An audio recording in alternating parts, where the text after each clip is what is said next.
Okay, so for how well that went, uh, it went blue screenerific. So clearly I have other things that need to get fixed before I can actually live stream. So instead, we're going to get a live stream of consciousness.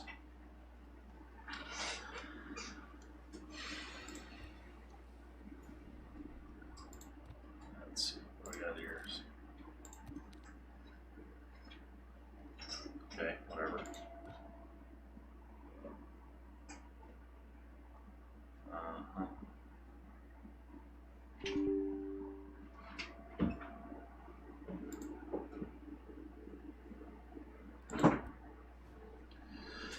Okay.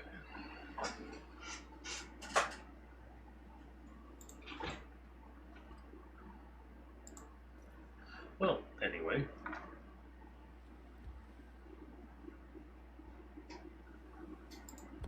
I know I just recently put out a video of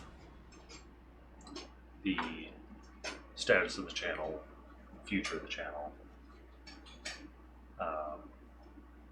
where I talked about intending to do some Harrier focused work. And I do still plan to do that eventually. Just the current state of DCS, letting some of the problems with the multi-threading work out first, and because I chose to focus on the Harrier has a few graphical issues that prevent it from working properly, especially at night.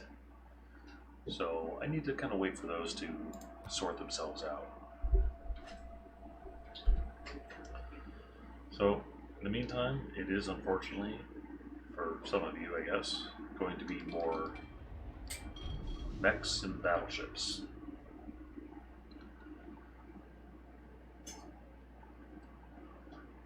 For anyone who's ever been into World of Warships, even if it's something that you just used to do in the past, you may have your own playstyle you prefer. I just pretty well suck at it, no matter what I'm playing, so I just go to have fun.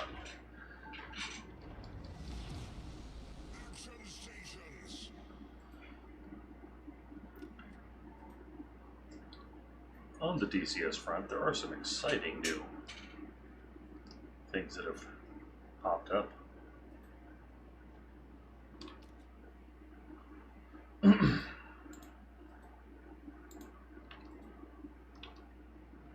Namely, the multi-threading has been multi-threading was a big deal. Of course, that ended up kind of breaking the plane that I wanted to use. The Tomcat got a big update in the latest patch this week. Some big improvements over the last few patches for flight modeling of both the A and B models. It's exciting stuff. Almost makes me wish I had chosen to mainline the Tomcat. At the same time, my goofing off in the Apache made me wish that I was doing the Apache, and sitting in the cockpit of the Viper made me wish I was doing the Viper. It is what it is.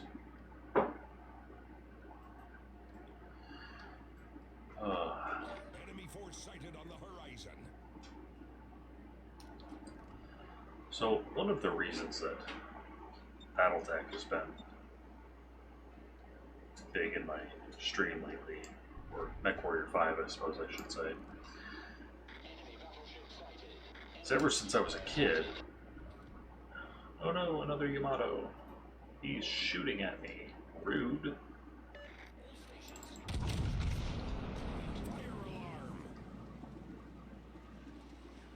I've been hit.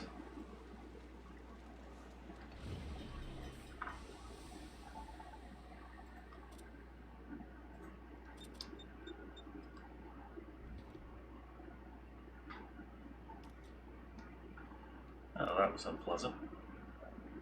And it's only going to get worse. Anyway, where was I? Oh yeah, MechWarrior, Battletech. When I was a kid, Battletech was one of the first tactical tabletop games I ever played. No, it was the first.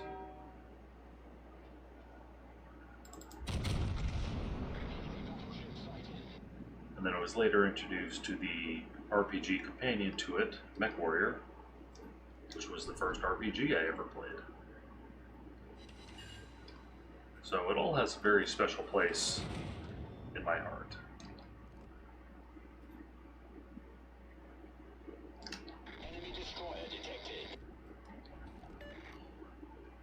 So, those same friends that I played Battletech and MechWarrior with in the past as a child are the same ones that I'm playing MechWarrior 5 with as an adult. Good evening. Good evening. I was just talking about you in a sense. Uh-oh. Good things? Oh yes, only good things. Aw. So, I attempted to live stream to YouTube, and I got a blue screen, like 20 seconds in. So that was fun. So instead, I'm recording a live stream of consciousness, where I'm just kind of talking about things. Okay. And I was just talking about how, while my channel's called Flying with Spurs, and I did a video a while back about the future of the channel and all the things I want to do in DCS with the Harrier, and yet I've only posted World of Warships and MechWarrior since. So I was talking about how, Battletech was the first strategic tabletop game that I played, and MechWarrior was the first RPG I played, and how the people that I play MechWarrior 5 with are the same people I played Battletech and MechWarrior with back in the day. So you Does were... that mean I'm messing up your stream now with your audio recording? No. It's actually quite fortuitous that you arrived when And you your did. ally. Oh yeah, he's just about took to eat a it. full... Oh man. I'm He surprised just took a he's... full torpedo stream. I'm surprised he's still here. So no, it's quite fortuitous that you happened to chime in right then, because you are the one who introduced me to both the tabletop and RPG aspects of Battletech. Ah, yes.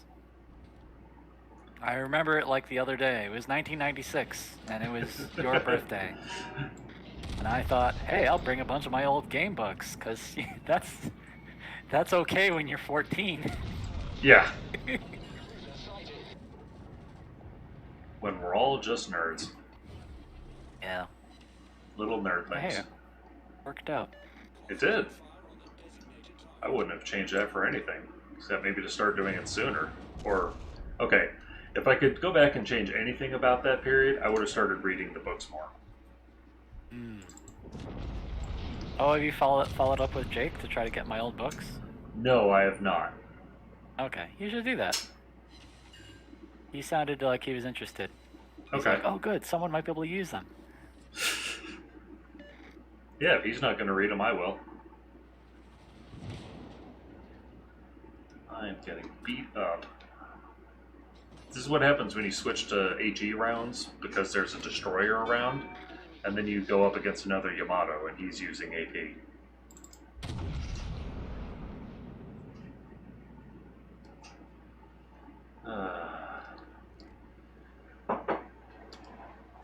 But so, yeah.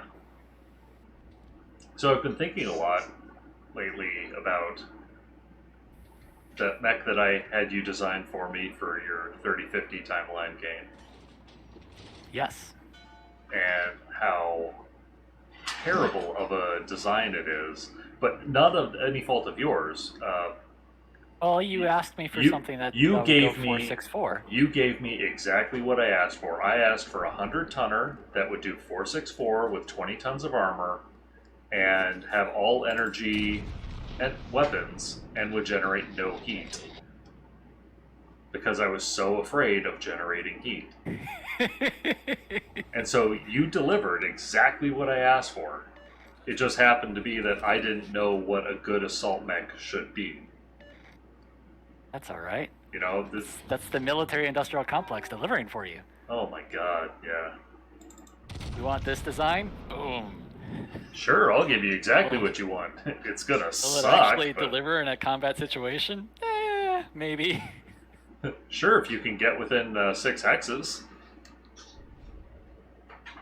It had one large laser on there. It had one, which is useless in the assault mech class.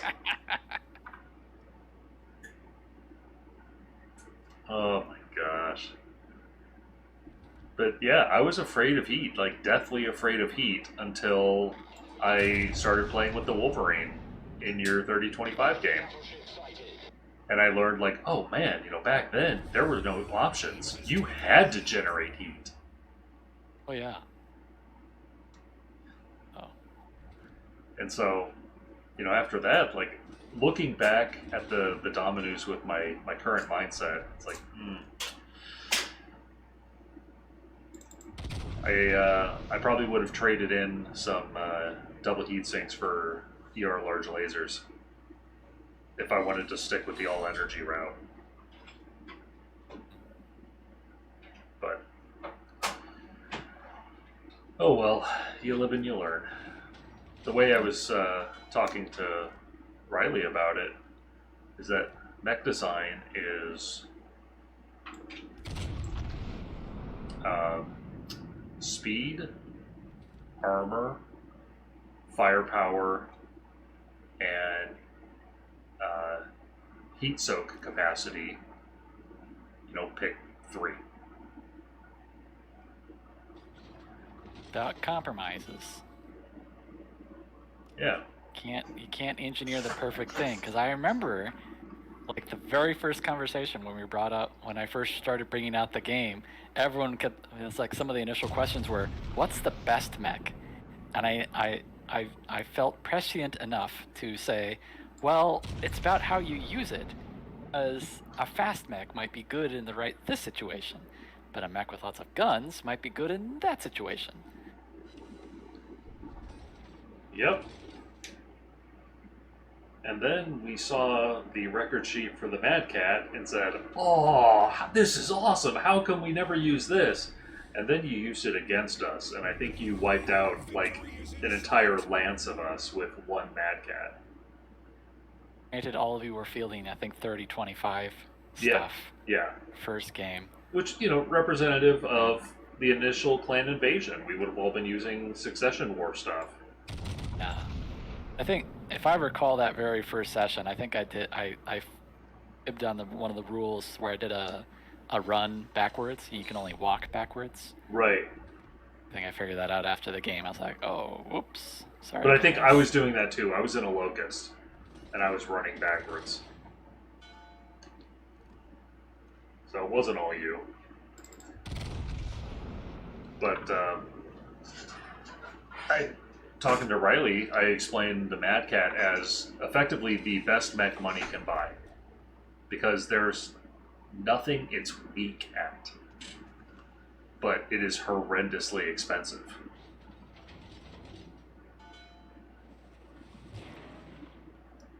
Like even by clan standards, it is just like, let's cram all the advanced tech we can into here.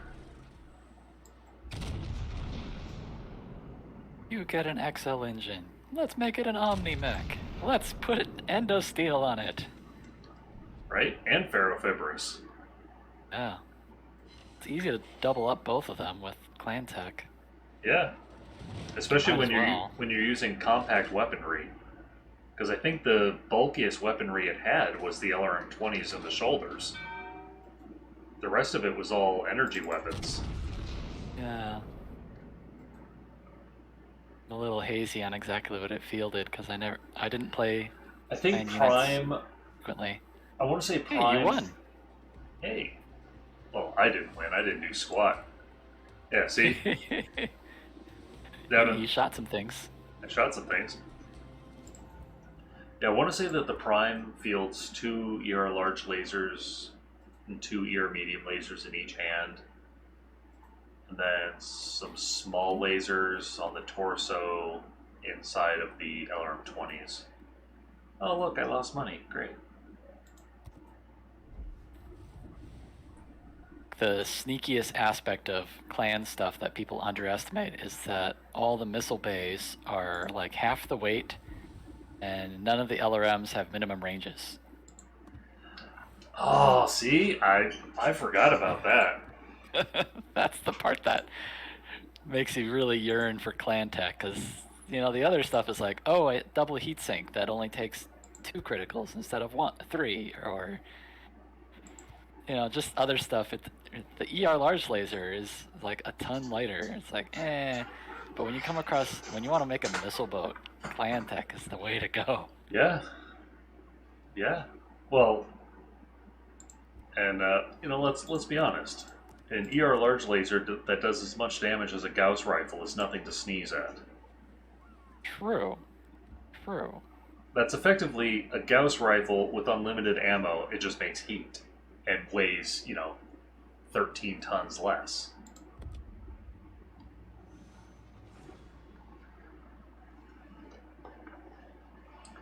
I have a big thunderstorm over St. Louis right now. There was a tornado warning earlier. Yeah, I saw that the Midwest is kind of getting dumped on with that stuff. Yeah. What's new with you? Other than work stuff, which I can't talk about, BattleTech, and more BattleTech. Aw, that's fun. Yeah, I think in like the last 2.5 weeks, I have had 3 days where I either did not play MechWarrior 5 or did not play either a quick classic tabletop skirmish or an Alpha Strike skirmish. Oh, great. Because, I got my kids are into it now. I'm going to do like an RPG Light tabletop session where, they'll have persistent pilots that they'll need to keep alive so they, won't be just like, oh, I'm going to fight to the death. And, eventually I'll work in economy so that they can okay, well, repairs cost money, and if you want a bigger, badder mech, that costs money, unless you can salvage it. And my kids have all claimed one of my minis to paint. I'm going to be painting my minis. Nice. It's like, I'm thinking, I think I had a steel Kodiak model that one of you gave me, either you or Gene, and I painted that up to be the Dominus. But other than that, I don't think I've ever had a painted mini that I've played with. I have a Wolverine that I'm going to do in old Flaming Knight colors in honor of Lieutenant Ben Torres. And I've got an urban mech that I'm going to paint like my retarded little R2-D2 mech in MechWarrior 5. I love that thing. My little trash can sniper. Yeah, it was surprisingly effective, that one mission where you're able to camp out on the mountaintop. There's been a few missions where, it's come in clutch. That mostly because that LB20 or LB10X solid is an absurdly useful round.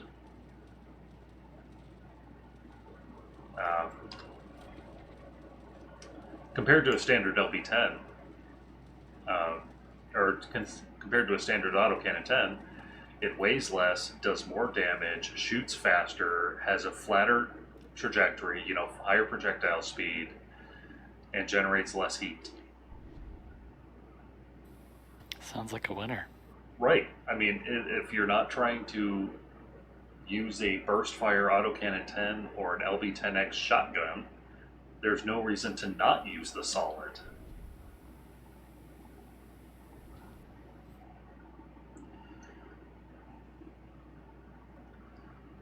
Been missing you in the last few times I played. Yeah. That's unfortunate. Do you need me to cut that out of this before I post it? Oh, yeah, I suppose. Yeah.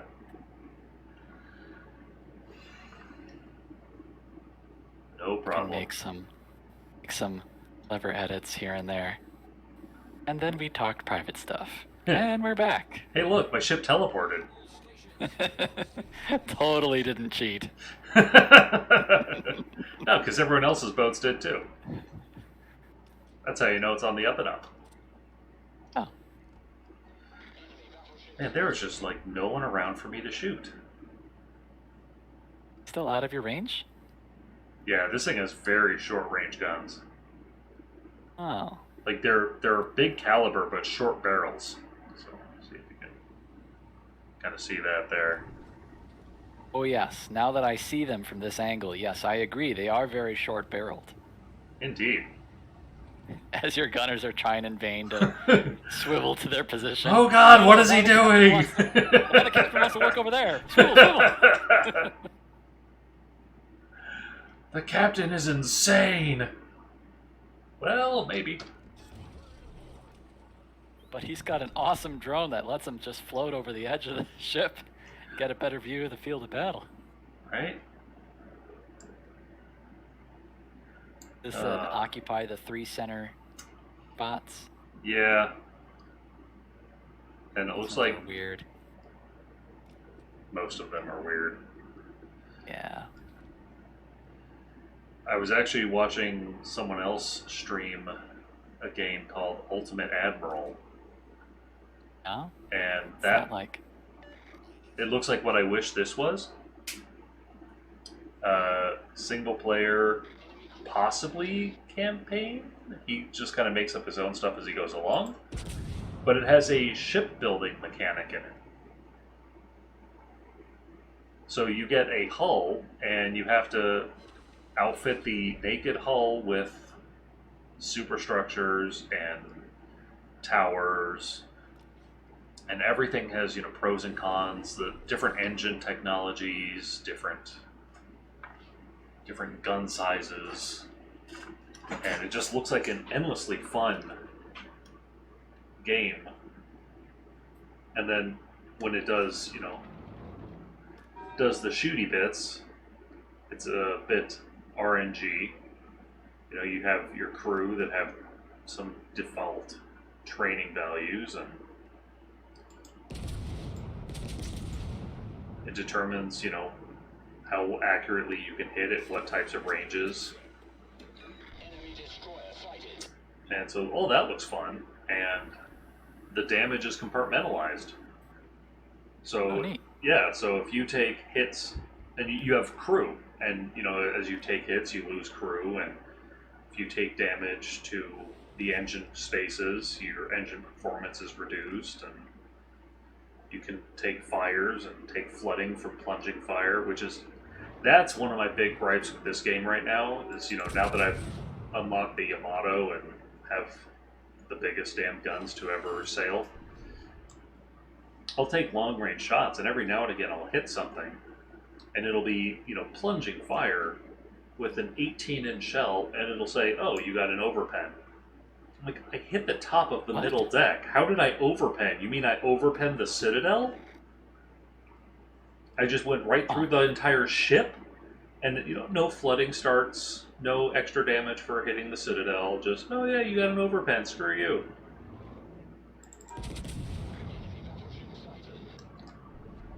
So, the current gameplay mechanics of this are really frustrating me.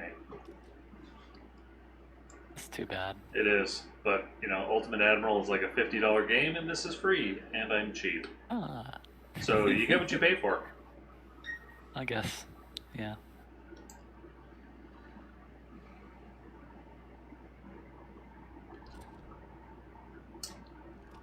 Oh, where was that sub at? Way over there? He's outside my range for anti-submarine warfare.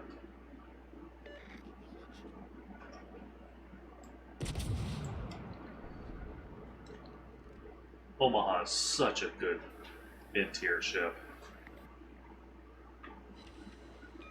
Dang, that was a tight turn from that target. Yeah. So the He Omaha, just disappeared.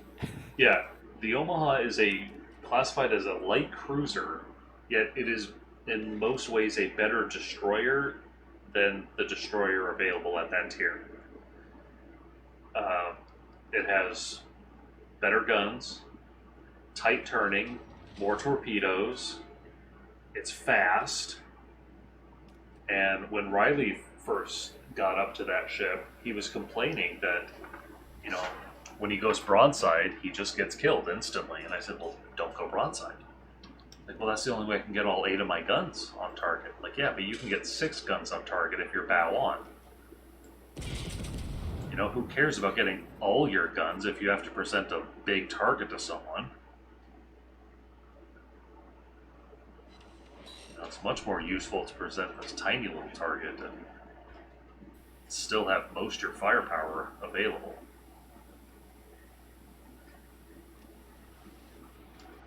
See? Yep, now he sees me. And he's like, I'm gonna burn the Arizona down. Don't do that, that's rude. That already happened once. Yeah, never even got a chance. Right? There have been a few times where I laugh at historical poetic justice.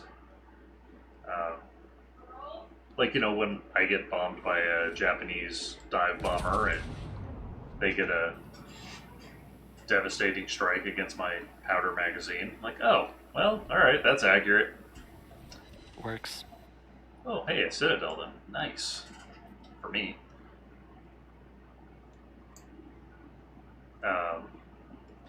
But probably my favorite one was one where we had the Hood and the Bismarck in a match. And the guy in the Hood was talking about how the Bismarck was overrated and, you know, it got lucky. And his match ended when the Bismarck got a devastating strike on him, which just made me chuckle. It's like, oh, I guess the Bismarck got lucky again. I guess so.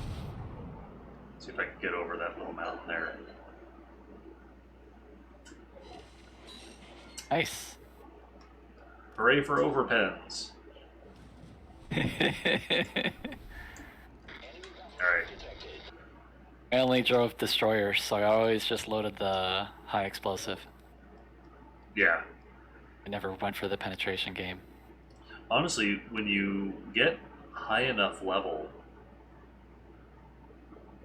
and you get like really, really accurate, fast firing guns, you can go back to the AP game and target like the bows and sterns of battleships and their superstructure, because they go to this all or nothing armor scheme where they're like, oh yeah, the middle of our ship, like, it's impenetrable. Everything else is tissue paper.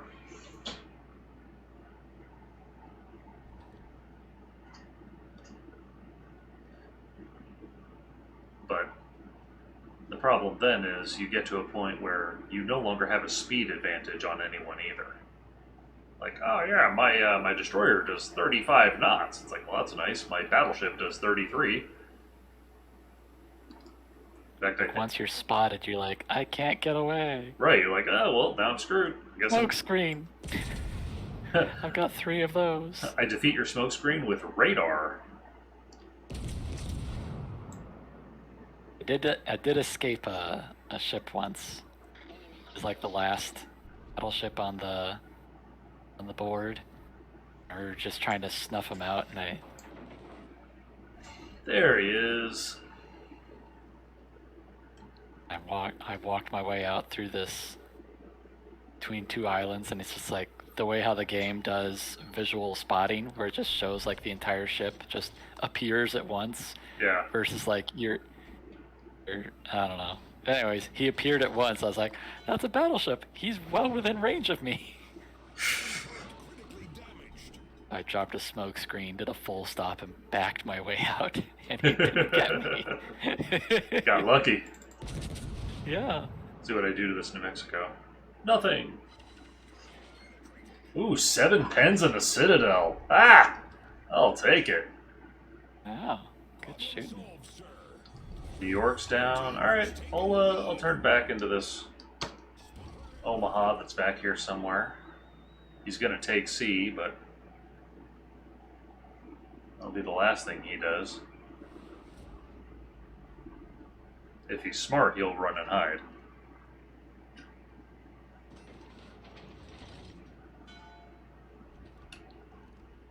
Oh, no, he shot his guns. What a fool. Let's see. A little bit of a spread there. I only need one good round to kill him. Thing I found a little frustrating with the game. And there he goes. Oh. Oh. You catching the thunder on the pickup? Yeah, I did catch a little. Yeah. Thing I found frustrating with the game is there seems to be some sort of random element where as long as you just put your aiming reticle like near the ship, it'll automatically lead the shot. Sometimes. Appropriately. I always had trouble trying to land long-range shots. So it's not that it'll automatically lead, it'll automatically track.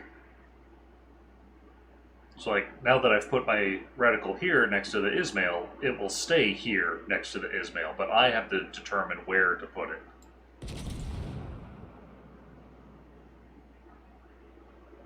And gone. Enemy battleship Shot. destroyed. Yay! Look, now it was in the top third of my team instead of the bottom third. Hey, you survived. And I survived. Arizona's such a solid ship in this.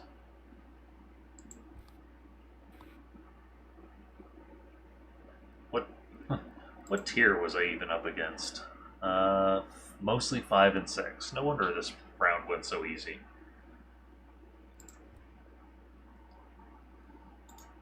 But see, I need to do rounds in the Arizona in order to pay for the rounds in the Yamato. That's harsh. Yeah. That Yeah. expensive to field it and repair? Oh, yeah. Yeah, I mean, there are guys who... Like, the guys who, like, YouTube World of Warships. Like, one guy, Potato Quality. He has, like... He pays for stuff in the game. So he's got all the high-end economic bonuses that he applies to things. And, you know, he'll do a round in a Tier 10 battleship and be like, oh, look, I made $1 million. Well, I mean, he doesn't say that, but his little end screen shows up. And I'm like, $1 million? What? I mean, I'm not having a good day if I crack 200,000. And most of that I lose to the refit costs. Yeah. Let's see, is there anything in here that talks about the refit costs? No. No.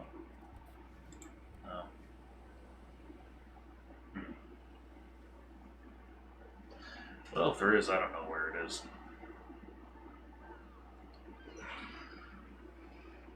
So we'll just do another battle in it and have a look at what it is at the end. That's a good way of finding out. Yeah.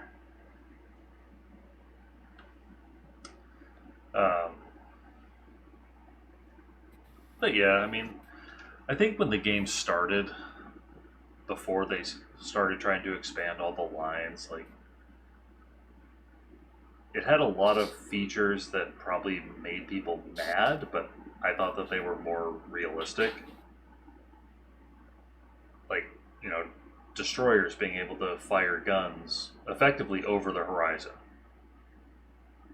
You know, if somebody else is spotting for you, you fire at something that you can't even see. Like, it is outside your visual range.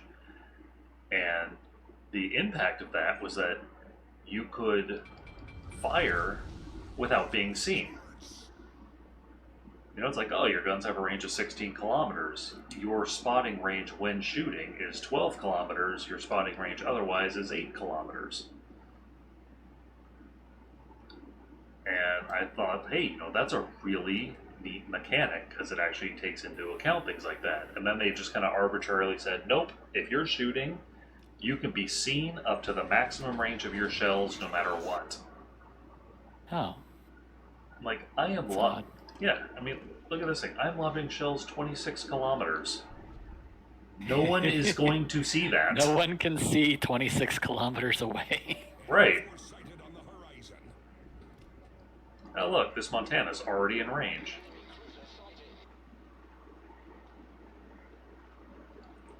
"14 seconds out. I'm gonna lead him about there. And see what happens.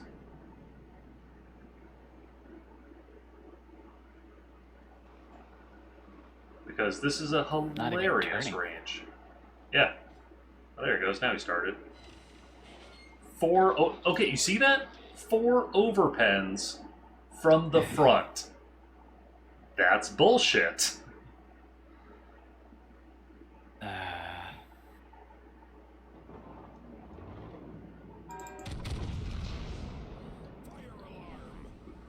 Oh no. Where'd that come from? Oh, the Alaska. Probably came from the Alaska. I need to kill him. You're a target all of a sudden. Yeah, you know, shooting giant guns from halfway across the map does that.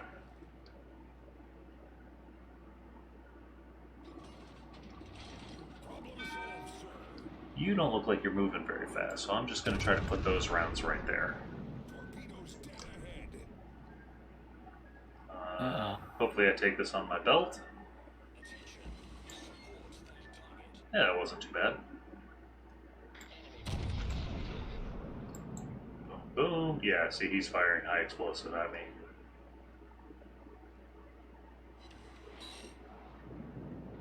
Overpen through the Citadel.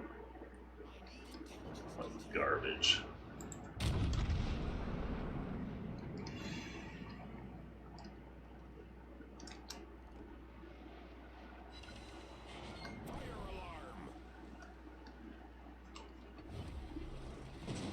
Like, the way they have their armor penetration mechanics set up with this is that the only way to do full damage with these shells is to hit someone straight into the bow.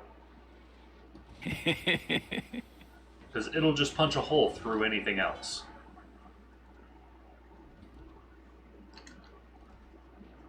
Hello, Illinois. Why are you stationary? That sounds like a terrible idea. He wants to hide behind the island. Right? Oh, the Illinois. That's the one where they took an Iowa platform and put the guns of a Des Moines class cruiser on it. So he has high rate of fire, accurate guns.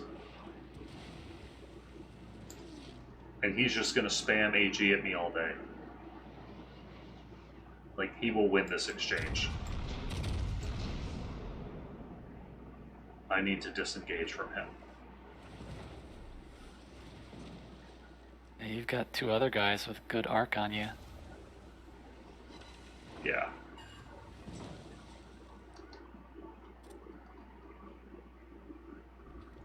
You're already at 2/3. Yeah.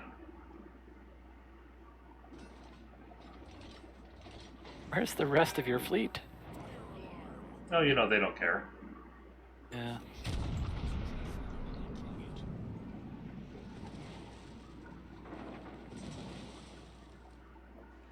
Come on, give me that repair. There we go. So, a battleship's repair party can keep pace with a fire.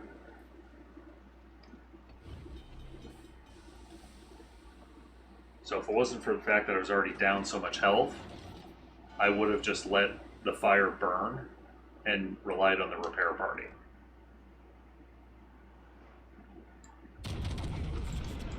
Problem solved, sir. Stations, concentrate on the target. Ouch.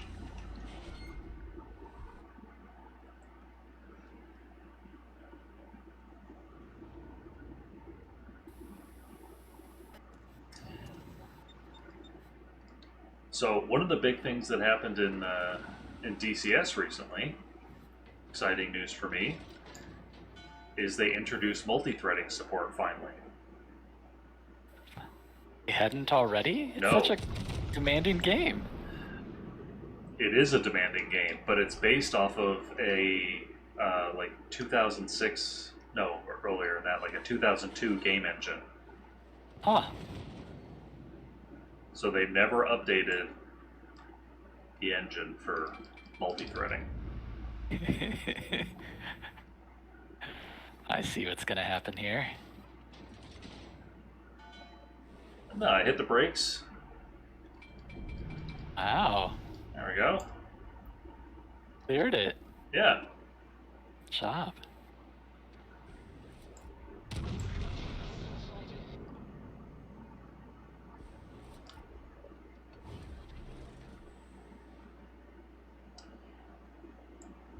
So yeah, they finally introduced multi-threading, and then like the first round of it was a bit rough. There was a lot. The forums for it were full of people complaining about performance issues, and so I was like, okay, I'm not gonna hurry into that. Oh wow, we are losing this hard. Like, well, we're losing the objectives. We're winning the ship killing.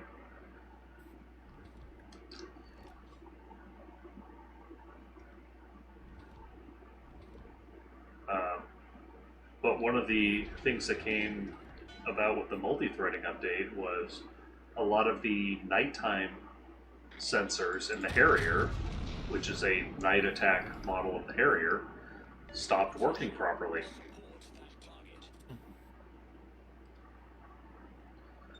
So I'm like, well, if I was gonna try to, do a whole series on, an idiot's guide to using the Harrier, and I love using it at night, I'm gonna wait until those nighttime issues are fixed. Makes sense. Where are you turning? Gonna turn all the way around? Yep. Eat battleship rounds. Dang. I only winged him. Yeah.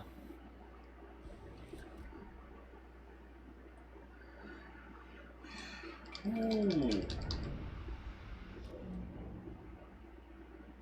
Torpedoes direct front. Oh. Oh, okay. Short range. The short range ones. I lucked out.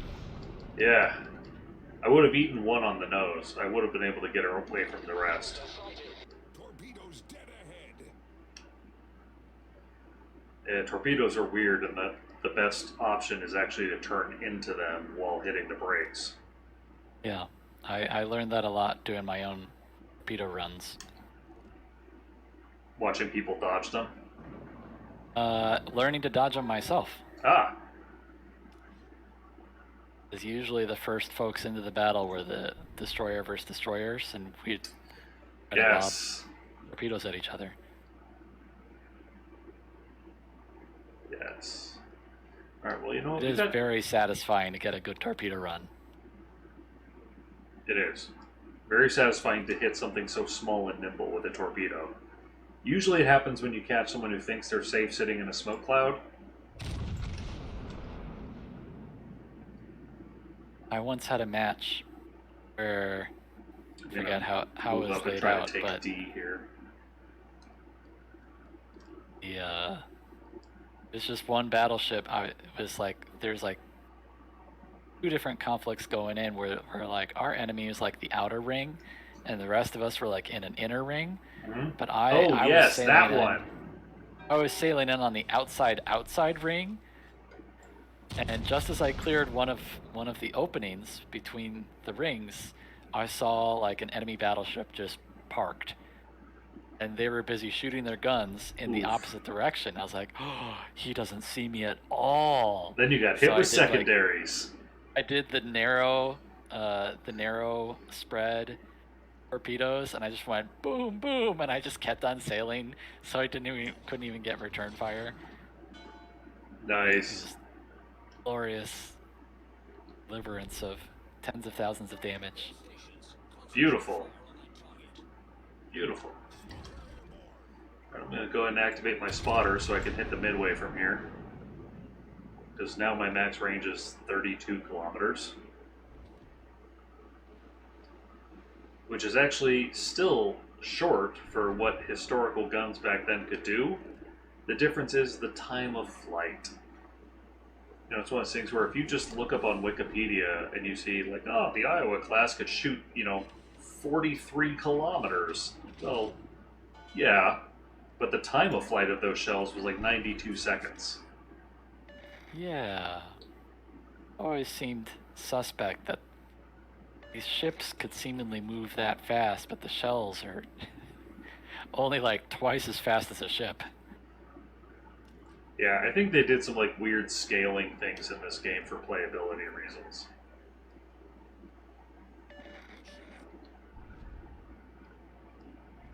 Which, I mean, as much as I gripe about it, I'm still playing, it. I'm still, yeah. I've been playing it for 8 years. Yeah, they send me emails every now and then.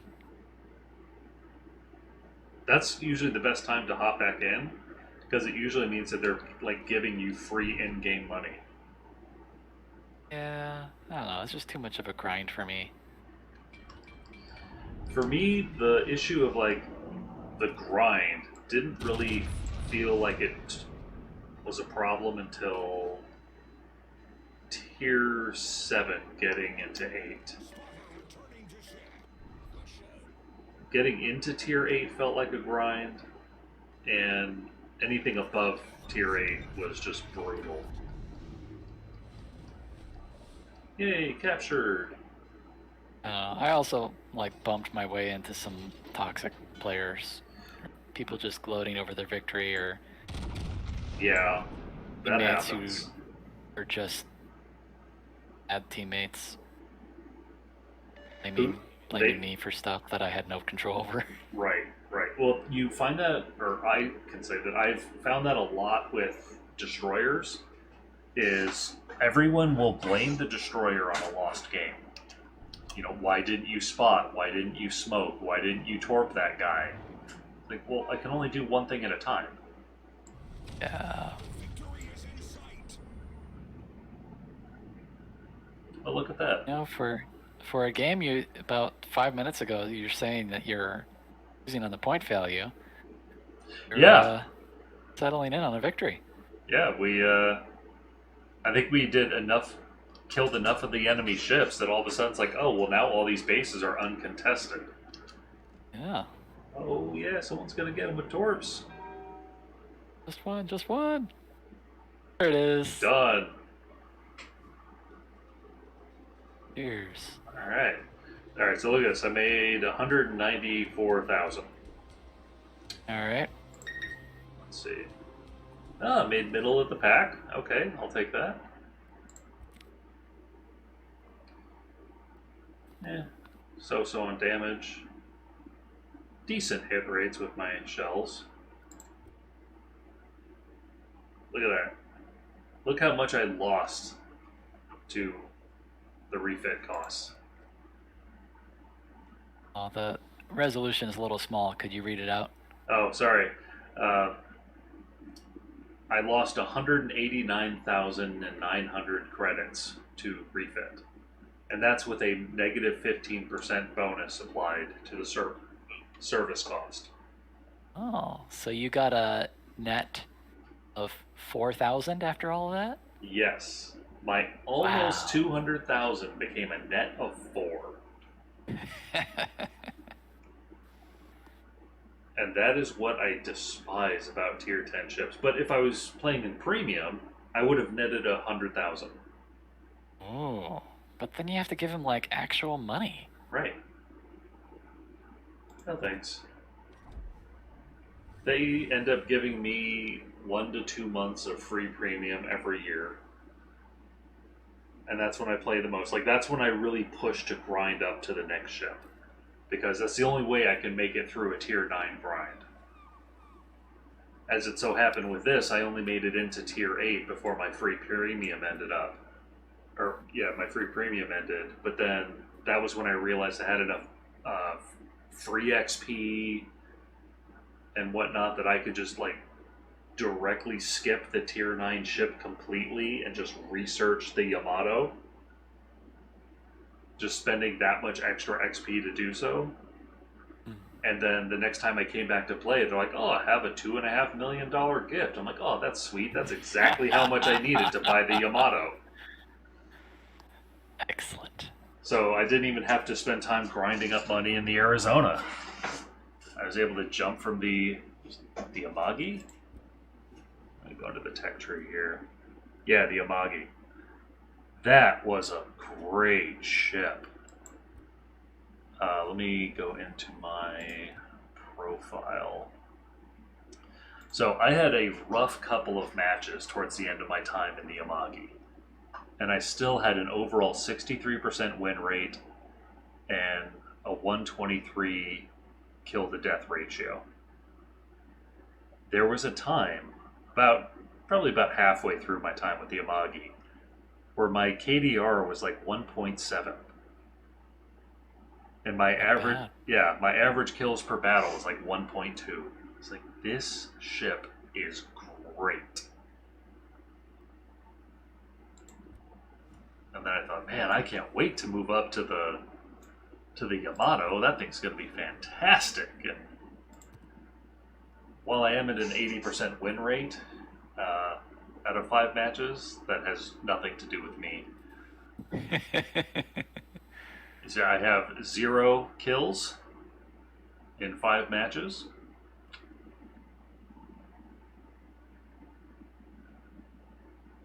Yeah,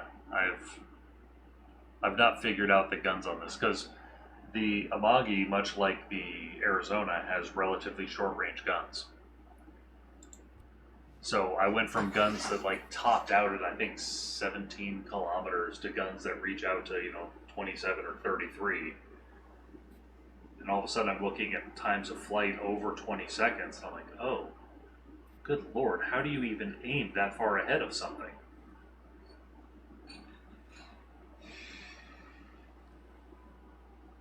But yeah, that's the Yamato.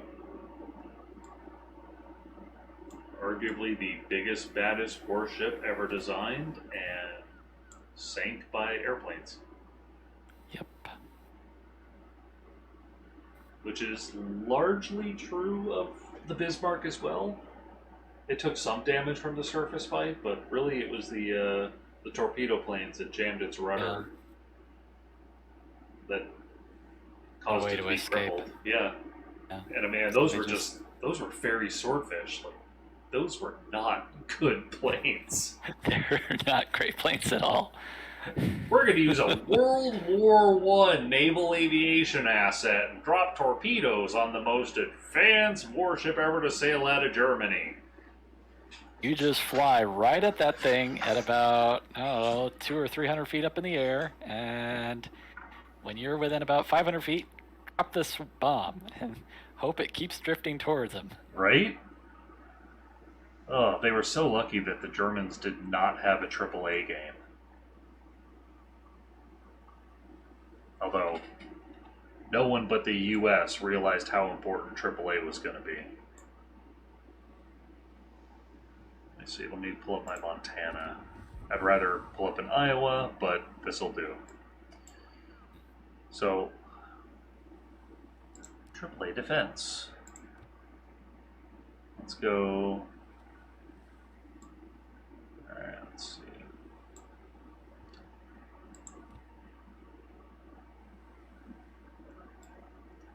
Trying to see a feature that I saw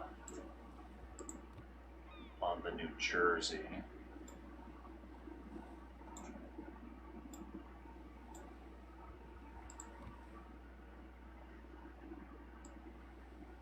Ah, here we are. Yes. So, A tiny radar dish up there? yes. Even the 40 millimeter Bofors guns had radar ranging and aiming. So you just slaved all those 40 millimeter guns along the side to the radar dish.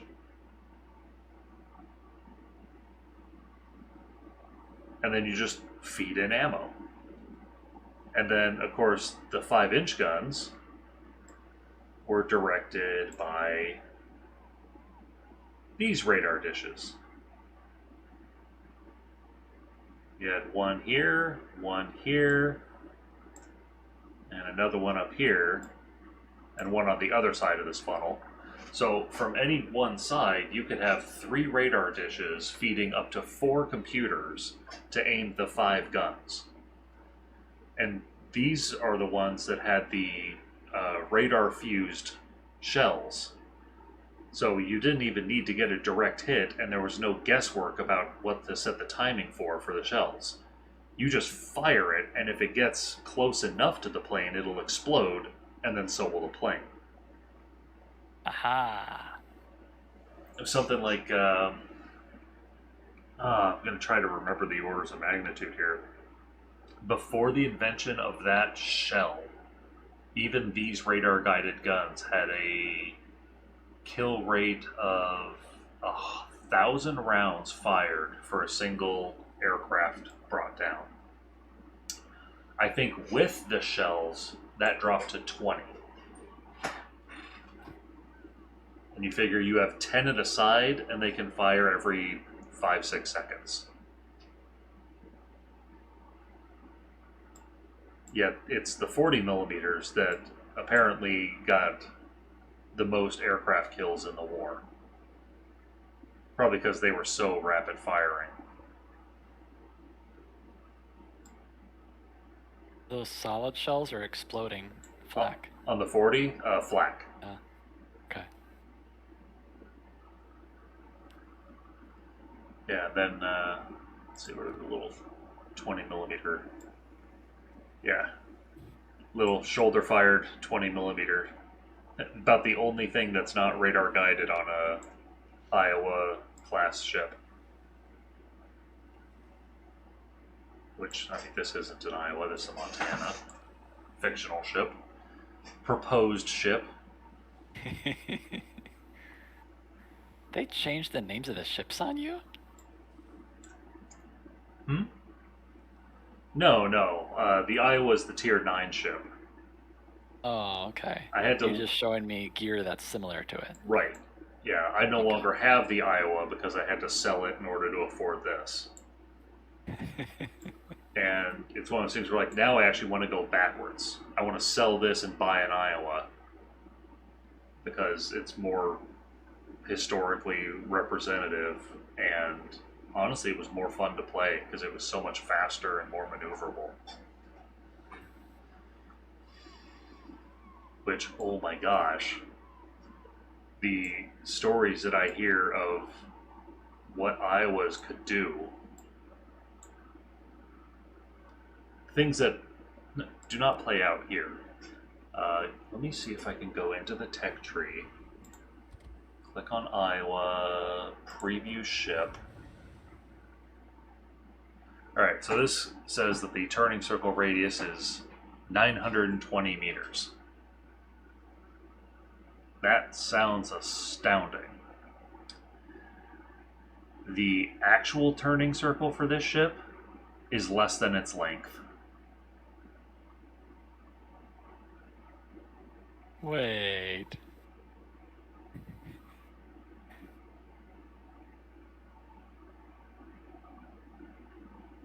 Huh.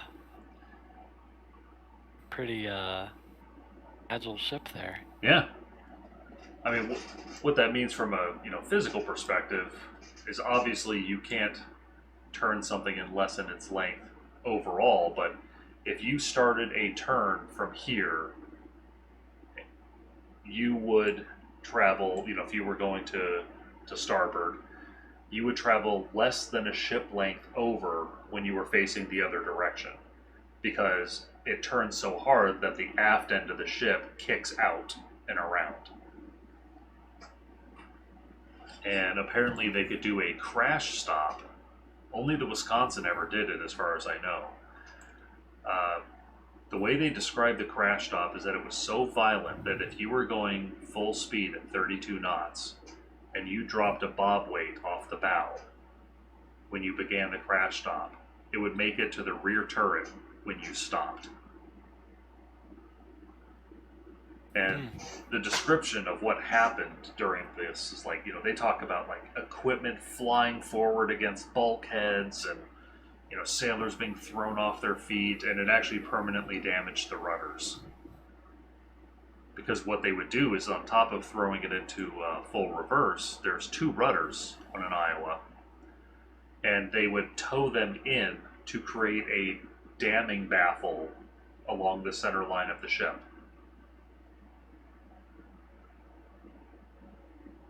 They'd point him in like an arrow, or they point him out like duck feet.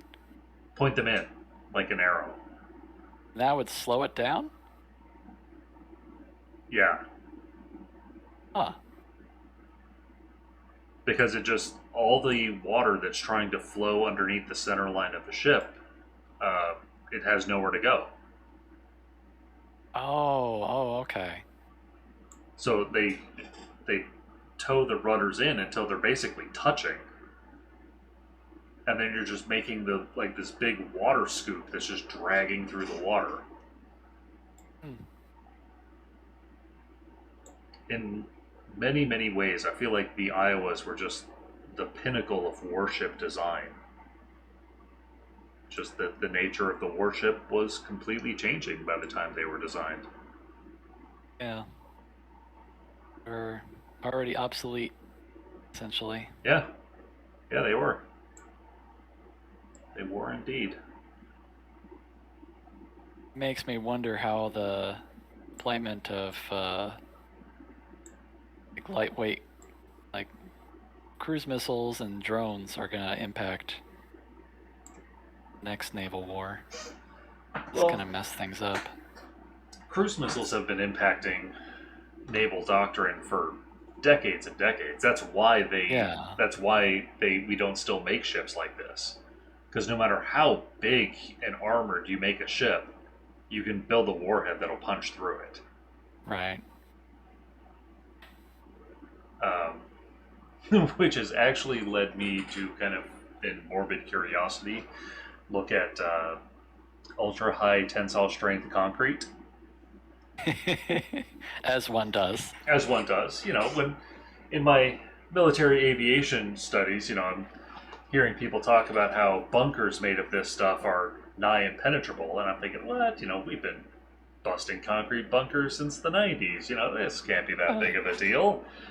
And I start reading into it, and it's like, oh yeah, that was old concrete. There's these new concretes that don't propagate cracks the way that the old stuff did, and has higher compressive higher compressive strengths. And I start looking into this, and they make concretes that have a similar compressive strength as high strength steel alloys. So instead of there being this thing of like, oh yeah, 10 feet of steel reinforced concrete is like 1 foot of steel. No, now it's like 10 feet of this super concrete is 10 feet of steel.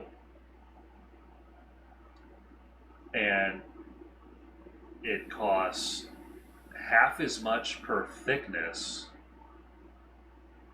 half as much per unit volume, and it weighs a third of what steel does. So we just got to make ships out of concrete now. Is that what you're telling me? I'm sure that the limitation is that it's much harder to work. It's much harder to shape it the way you need it.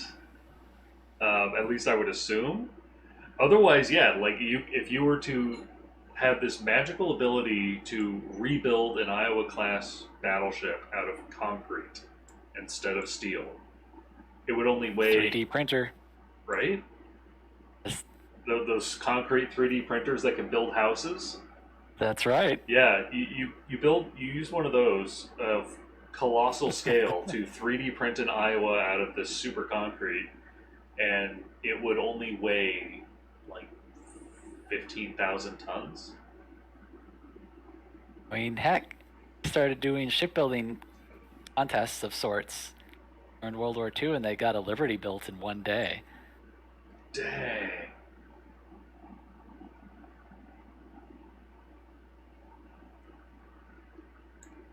Oh, so some funny things came to mind while while thinking about BattleTech over the last week.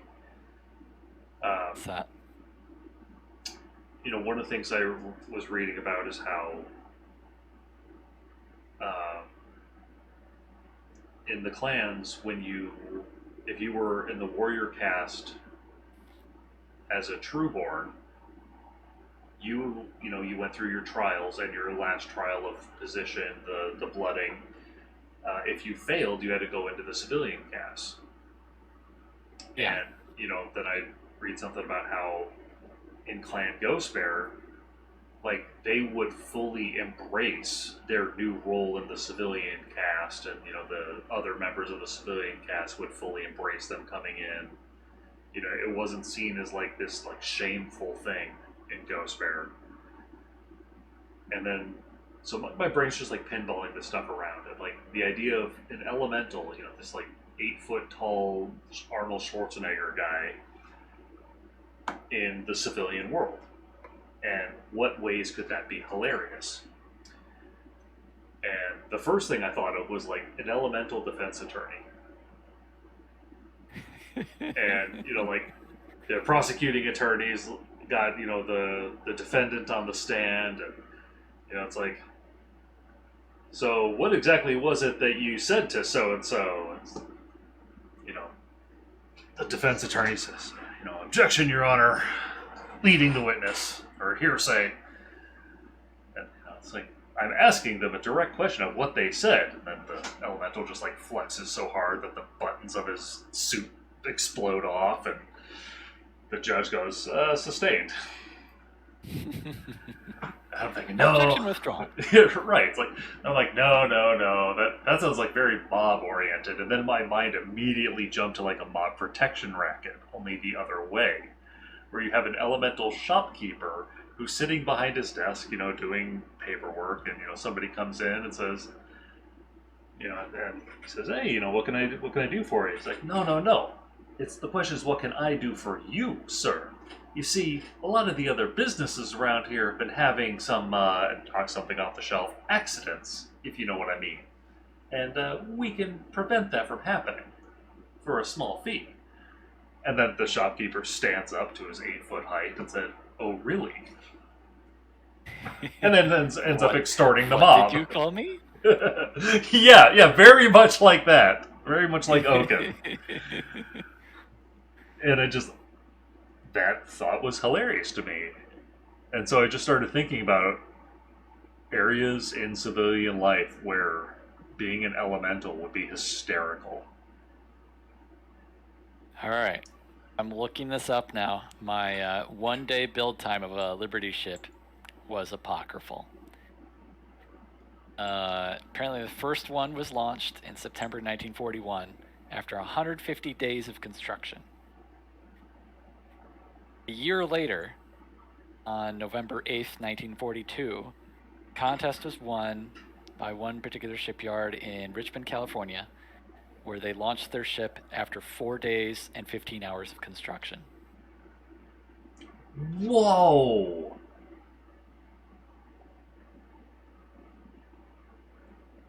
Say that again? I gotta make sure I heard that right. Did you say 4 days? The first ship took 150 days of construction. Right. The same model, a year later, with a lot of assembly line construction parts already set in place. So they had all the stuff already like right next to the shipyard. They launched another ship, 4 days and 15 hours of construction. Oh my god. It says 250,000 parts, weighing about 14,000 pounds.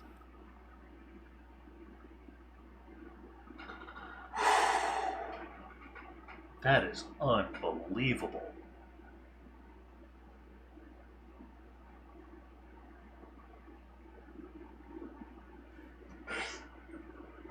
That ship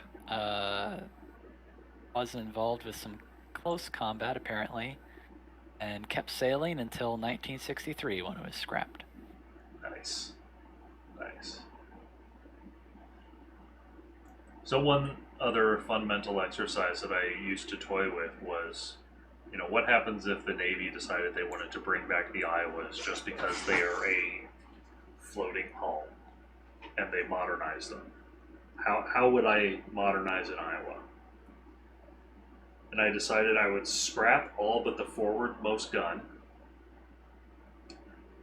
and in the place where the barbettes are for the second and third gun turrets, I would put huge piles of VLS tubes for missiles.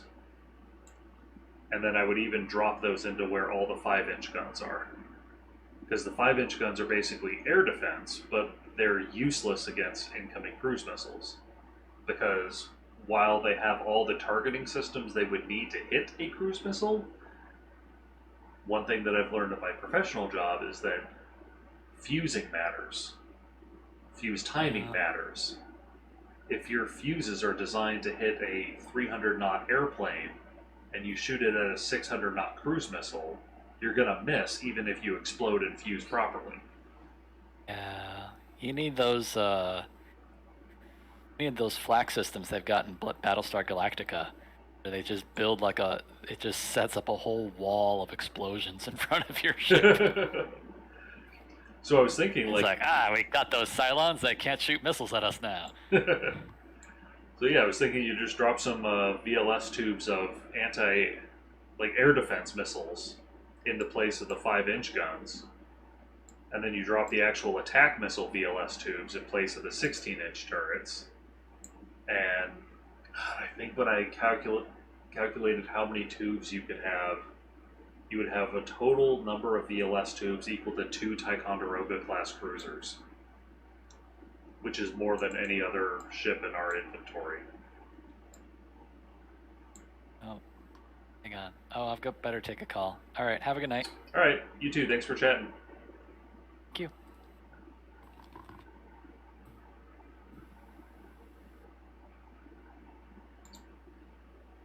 Well, all right.